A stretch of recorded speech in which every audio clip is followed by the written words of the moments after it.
Money could almost buy absolution, she mused. The only thing it couldn't get her was the man she wanted most. She fingered her teacup of gin with a long, slender finger, its pink nail perfectly rounded. The color matched the dropped-waist frock she was wearing with its skirt at her knees. It would have shocked Marion Whitehall and the local ladies around Spanish Flats, she thought. Like her friends, she wore her hair in the current bobbed fashion. It was thick and dark and straight, and it curved toward her delicate facial features like leaves lifting to the sun.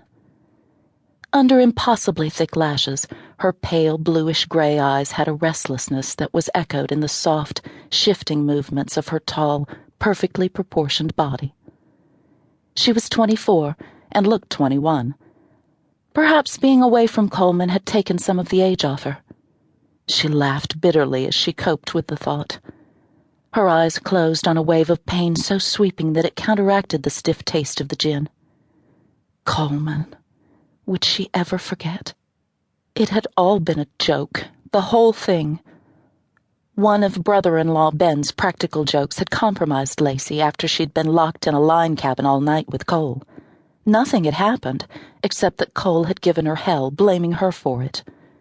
But it was what people thought happened that counted. In big cities, the new morals and wild living that had followed World War I were all the rage. But down in Spanish Flats, Texas, a 2-hour drive from San Antonio, things were still very straight-laced. And the Whitehalls, while not wealthy, were well-known and much respected in the community.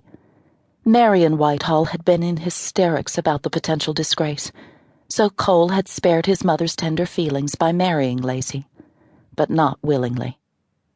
Lacy had been taken in by Marion Whitehall 8 years ago, after Lacy's own parents died on the Lusitania when it was torpedoed by the Germans. Lacy's mother and Cole's had been best friends. Lacy's one remaining relative, a wealthy great-aunt, had declared herself too elderly and set in her ways to take on a teenager. The Whitehall's invitation had been a godsend. Lacy had agreed, but mostly because it allowed her to be near Cole. She'd worshipped him since her wealthy family had moved to Spanish Flats from Georgia when Lacy had been just 13 to be near her great-aunt Lucy and great-uncle Horace Jacobson, who had retired from business after making a fortune in the railroad industry. Great-uncle Horace had, in fact, founded the town of Spanish Flats and named it for the Whitehall Ranch, which had sheltered him in a time of desperate need.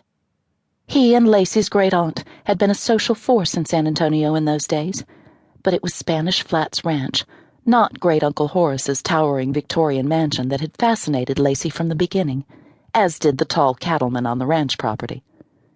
It had been love on first impact, even though Cole's first words to her had been scathing when she'd ridden too close to one of his prize bulls and had almost gotten gored. That hadn't put her off, though. If anything, his cold, quiet, authoritative manner had attracted her, challenged her, long before she knew who he was. Coleman Whitehall was an enigma in so many ways. A loner like his old Comanche grandfather who'd taken him over in his youth and showed him a vanished way of life and thought. But he'd been kind to Lacy for all that, and there were times when she'd glimpsed a different man, watching him with the cowboys. The somber, serious Cole she thought she knew was missing in the lean rancher who got up very early one morning, caught a rattlesnake, defanged it, and put it in bed with a cowboy who'd played a nasty practical joke on him. The resulting pandemonium had left him almost collapsed with laughter, along with the other witnesses. It had shown her a side of Cole that she remembered now for its very elusiveness. Despite his responsibilities at home, the lure of airplanes and battle had gotten to Cole.